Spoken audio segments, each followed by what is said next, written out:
नमस्कार, मैं विकास सोनी हजारिया टाइम में स्वागत करता हूं। आज अब आपको लेके चलते हैं अयोध्या। अयोध्या में हम ऐसे व्यक्ति से आपको आमना सामना कराते हैं, वो जिन्होंने कम समय में बड़ा ही नाम कमा लिया। बजरंग सेना के राष्ट्रीय अध्यक्ष रणवीर पटेरिया जी, उनसे हम आपका आमना सामना कराते हैं। आप हमारे साथ बने रहिए। रणवीर जी, आज आपका जन्मदिन है, उसकी आपको हजारिया टाइम की तरफ से बहुत बहुत बधाइयाँ, बहुत शुभकामनाएं। बहुत बहुत धन्यवाद आपकी पूरी टीम का, जो आप अयोध्या तक मेरे जन्मदिन पर आए हैं। और मैं पूरी टीम का धन्यवाद करता हूं, पूरी मीडिया परिवार का धन्यवाद करता हूं कि आपका बहुत बड़ा रोल होता है देश में किसी भी पार्टी को, संगठन को आगे बढ़ाने में। मैं सभी का बहुत बहुत धन्यवाद करता हूं। रणवीर जी, आपकी जो है, आप सबसे पहला क्वेश्चन रहेगा हमारा कि आप कहाँ से बिलोंग करते हैं? मैं मध्य प्रदेश छतरपुर से बिलोंग करता हूँ। आपकी शिक्षा क्या है? BSc। बीएससी। अभी राजनीति में कब से आप हैं? लगभग 18 वर्षों से हम समाज और धर्म के लिए कार्य कर रहे हैं। सबसे पहले आप राजनीति में किस संगठन से जो जुड़े? सबसे पहले हमारा छात्र युवा मोर्चा संगठन था, और हम जो इस स्कूल में पढ़ते थे वहाँ चुनाव होते थे, वहाँ से हमारी इस राजनीति की शुरुआत हुई। अच्छा, राजनीति की प्रेरणा आपको कहाँ से मिली?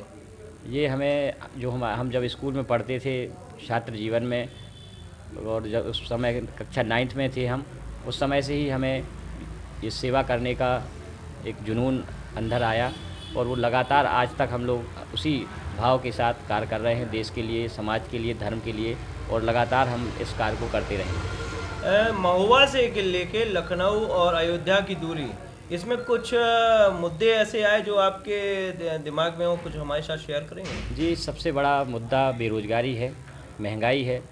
और देश में जिस तरीके से अभी 2 वर्ष कोरोना काल रहा, इस कारण से देश में बेरोज़गारी बहुत ज़्यादा बढ़ गई है, और साथ ही साथ महंगाई भी बढ़ गई है। ये हमारे लिए बहुत चिंता का विषय है। बेरोजगारी के लिए आपका संगठन किस प्रकार काम कर रहा है? बेरोज़गारी के लिए लगातार हम लोग 8 से 10 वर्षों से लड़ाई लड़ रहे हैं, और बहुत से ज़िलों में हमने वहाँ पर फैक्ट्रियाँ भी डलवाई हैं, और लगातार हम लोग प्रयासरत हैं। जो नई नई नियुक्तियाँ हो रही हैं, और सरकार से भी हम मांग कर रहे हैं कि आप अगर गवर्नमेंट नौकरी नहीं दे सकते हैं तो प्राइवेट नौकरी की व्यवस्था करवाएं, लेकिन युवाओं को रोज़गार दिलाने की व्यवस्था कराएं, क्योंकि इससे जब लोगों के पास रोज़गार नहीं होगा तो वो अपराध की दुनिया में भी कदम रखते हैं। इसलिए हमारे युवाओं का भविष्य खतरे में है।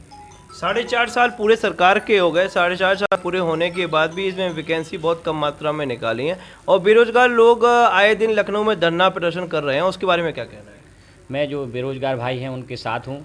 माननीय योगी जी के द्वारा जो काम किए गए हैं, अयोध्या में श्री राम लला का जो मंदिर का निर्माण हो रहा है, उसमें बहुत बड़ा रोल है उत्तर प्रदेश सरकार का।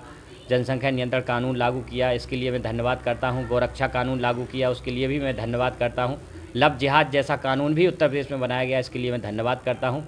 लेकिन कहीं ना कहीं जो युवाओं को रोज़गार, जो बेरोज़गार भाई हैं उनके लिए रोज़गार की व्यवस्था माननीय योगी जी को करना चाहिए, और मैं उनसे हमेशा इसके लिए बजरंग सेना लड़ाई लड़ती रहेगी, और महंगाई को भी कम करना चाहिए।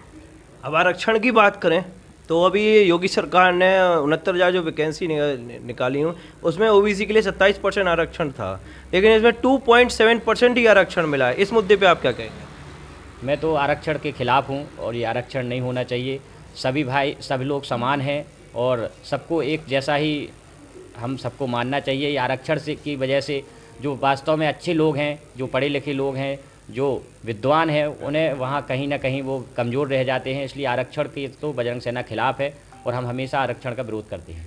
क्या अभी जो मौजूदा सरकार में जो 27% आरक्षण है, क्या ओबीसी को मिलना चाहिए कि नहीं मिलना चाहिए? ये आरक्षण तो मैं आपसे पहले भी बोल चुका हूँ कि आरक्षण का मैं विरोधी हूँ। सबको समान अधिकार मिलना चाहिए। ये हमारा भारत देश है, सबके समान अधिकार होना चाहिए, एक कानून होना चाहिए। और क्योंकि आरक्षण से आप कहीं ना कहीं लोगों को कमज़ोर कर रहे हैं, क्योंकि उनके मन में ये भावना हो जाती है कि हमें आरक्षण मिलेगा और हम बिना पढ़े आगे निकल जाएंगे। तो ये थोड़ा सा सरकार को सोचना चाहिए, और आरक्षण सभी के लिए बराबर होना चाहिए। युवाओं के लिए आपका संगठन युवाओं के लिए काम करता है, तो युवाओं के लिए आपका क्या संदेश है? युवाओं के लिए हमारा खास संदेश है कि युवा, जितने भी युवा भाई हैं, हनुमान चालीसा का पाठ करते रहें, और कुछ ना कुछ काम ज़रूर करें। काम कोई छोटा नहीं होता है।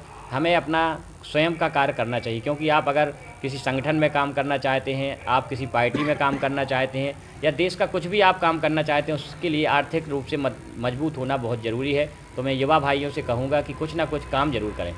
अभी हम अयोध्या के सरे घाट पे पहुंचे थे, तो वहाँ के जो निवासी हैं, जो वहाँ काम कर रहे हैं, वो असंतुष्ट हैं और 4.5 साल पूरे होने के बाद भी बीजेपी के द्वारा कामों से वो असंतुष्ट हैं, इसके बारे में क्या कहेंगे? वैसे मैं हर 15 दिन 1 महीने में अयोध्या आता हूँ और मुझे अयोध्या में जो पहले था जो उस समय और आज जो अयोध्या है, वास्तव में अयोध्या बहुत बदल चुकी है। और जितने भी तीर्थ स्थल हैं उत्तर प्रदेश में माननीय योगी जी ने बहुत विकास किया है। मैं तो उसके लिए उन्हें बधाई देता हूँ और मैं यही चाहता हूँ कि ऐसे ही हमारे धार्मिक स्थल हमेशा चमकते रहें। चित्रकूट पर भी ध्यान दें क्योंकि हमारे बुंदेलखंड का सबसे बड़ा तीर्थ स्थल है चित्रकूट। और चित्रकूट में मैंने देखा, अभी चित्रकूट गया था तो वहाँ कोई व्यवस्थाएं नहीं है। तो मैं योगी जी से और माननीय मध्य प्रदेश के मुख्यमंत्री जी से भी कहूँगा कि इसमें भी आप थोड़ा सा ध्यान दें ज़रूर। क्या 2022 के चुनाव में बजरंग सेना क्या चुनाव के लिए मैदान में आएगी? बजरंग सेना एक सामाजिक धार्मिक संगठन है और बजरंग सेना के माध्यम से हम लोग जो हिंदू हित की बात करेगा, जो धर्म की बात करेगा, जो समाज के लिए कार्य करेगा, जो देश के लिए कार्य करेगा, बजरंग सेना उसका सपोर्ट करेगी। बजरंग सेना राजनीतिक दल नहीं है, ये एक हिंदूवादी संगठन है। चुनाव में भागीदारी करेगी कि नहीं करेगी?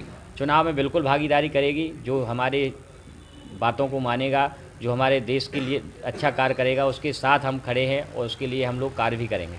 तो 2022 के चुनाव में क्या रणनीति रहेगी आपकी?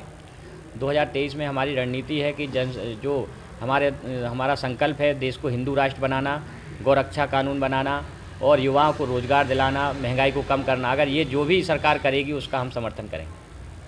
तेरा जी, और ऐसे भी हम आपके युवा नेताओं और ऐसे चर्चित व्यक्तियों से आपको आमना सामना कराते रहेंगे। आप हमारे साथ बने रहिए। धन्यवाद।